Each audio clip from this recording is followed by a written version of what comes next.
Hi, I'm Avery Mefford, and this is PassionateArtist.com.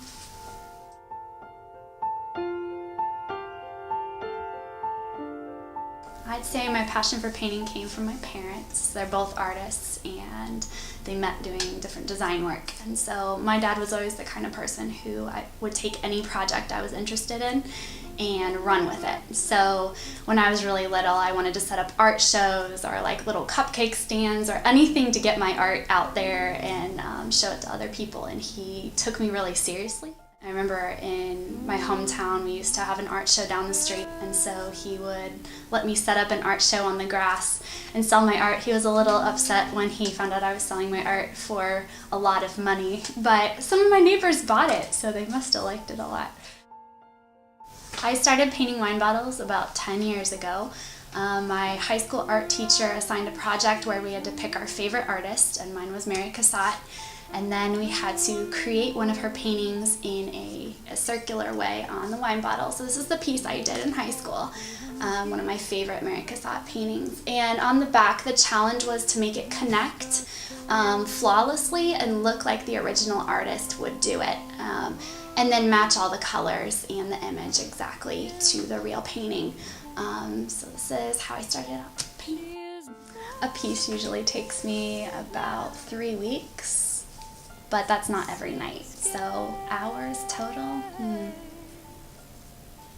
That's hard to say. Well, the portraits take me a lot longer because I work really hard to make them look just like the people that I'm painting. I mean, they vary. I've done 1 or 2 in one night, but that's rare. And that's only because that was kind of a dare from my friends. And they said, "You never make bottles for fun. You always work really hard and plan them. Just do something spontaneous." So I did this spontaneous bottle and went to an art show, and it was the only one that sold at the art show. And they're like, "I told you, you just need to do something for fun." But normally they don't take one night. Normally it's, I don't know, maybe 8 nights total. And the bottles need special prepping too. You can't just paint on glass, so don't go home and try to paint on a wine bottle straight.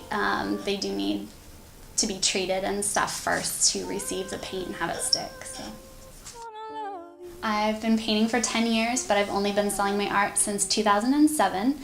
I would say what really motivates me is I have a relationship with God, and I really believe that when I see the details in the painting I'm creating, it reminds me of all of the designs and the art and the patterns and the colors that He creates in nature, and I really do love reflecting that in my art.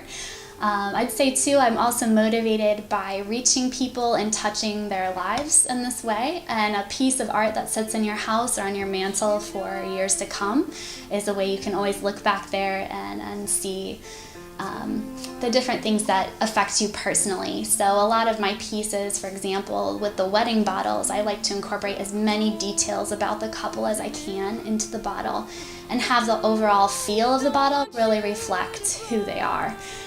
I love doing that and learning about the people that the bottles are going to go to and trying to create a piece that really reflects them and will help them in the future.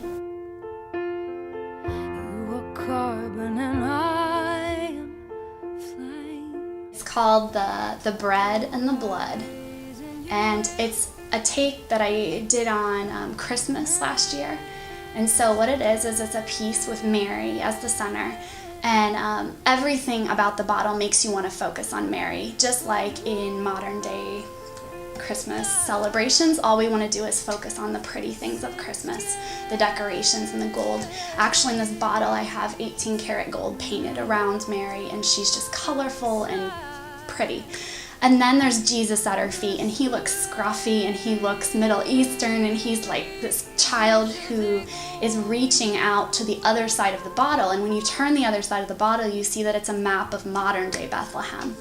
And I just love that piece because I think it communicates that I personally believe that God is reaching out towards the pain and the suffering in the world today, and not just all of the pain and suffering that happened a long time ago when Jesus was here.